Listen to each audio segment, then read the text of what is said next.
Tensions remain high on the Korean Peninsula after yesterday's bombardment of a South Korean island by North Korean artillery. It's one of the most serious confrontations between the two nations in more than 50 years, when an uneasy ceasefire ended 3 years of devastating conflict.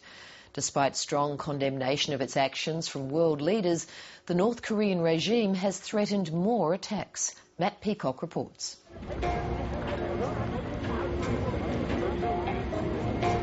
This certainly appears to be one of the most serious incidents on the Korean Peninsula since the end of the Korean War. Let's not forget that North Korea is now a nuclear-armed state. So the real underlying concern is that this worst-case scenario would be that this could actually lead to a nuclear exchange. It's the latest deadly flare-up in one of the world's most tense military standoffs. Even more significant because this North Korean artillery barrage hit not only military but also civilian targets on this South Korean island close to their disputed border. It does seem to be the North Koreans sending a clear signal, number one, that they're strong and not to be trifled with, and number two, that if the United States and South Korea don't get involved in negotiating with the North to address some of what North Korea wants, more trouble could lay ahead. The South Korean military moved to its highest alert short of war, warning of retaliation if the situation escalates. Since hostilities ended in an uneasy ceasefire more than half a century ago, the two Koreas have remained technically in a state of war. And only 8 months ago, this South Korean warship was sunk by what's believed to be a torpedo from a North Korean midget submarine, killing 46 sailors. The problem with North Korea is that it is arguably the most reclusive, isolated regime in the world with a history of bellicose actions. It is an opaque country. It is very difficult to know what's going on there. It is really like reading the tea leaves. Adding to this obscurity is an apparent change underway in the North Korean leadership, warns the former diplomat, Sydney University's Professor Alan Dupont. We don't know anything about the young leader, the youngest son of Kim Jong-il, who is about to become the new leader of North Korea. So we don't have any track record in terms of what he might do. That's one of the main concerns here.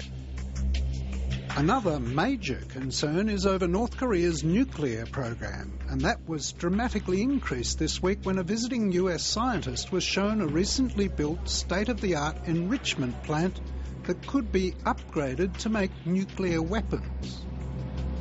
It was to signal, number one, that North Korea is capable of doing it, that it's done it despite all the American attempts at sanctions and coercion, and that if the circumstances don't change, the North Koreans can carry on this same path.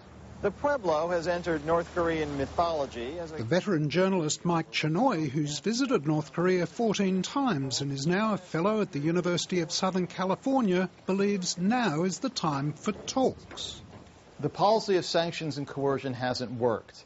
The dangers of military response getting out of control and setting off a new Korean war with devastating consequences are terrifying. That leaves only dialogue, and I think the dilemma for the U.S., for South Korea, for others, is to figure out in this very charged environment how you can find a way to talk to the North Koreans before another series of episodes like what we've seen spirals out of control and makes a volatile situation even more dangerous. China, North Korea's closest ally, has shown little eagerness to rein in the regime, a situation most agree is unlikely to change. Nor can it be assumed the conservative South Korean government will stay calm.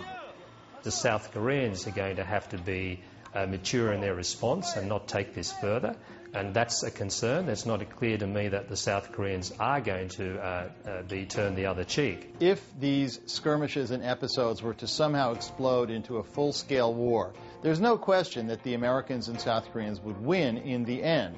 But North Korea has the capability to inflict tremendous damage on South Korea. There are tens of thousands of North Korean artillery pieces within range of the South Korean capital, Seoul, and they could, as the North has boasted in the past on occasion, turn Seoul into a sea of fire within an hour of any hostilities commencing. And for that reason, believes Mike Chenoy, the military option is no option at all. That report from Matt Peacock.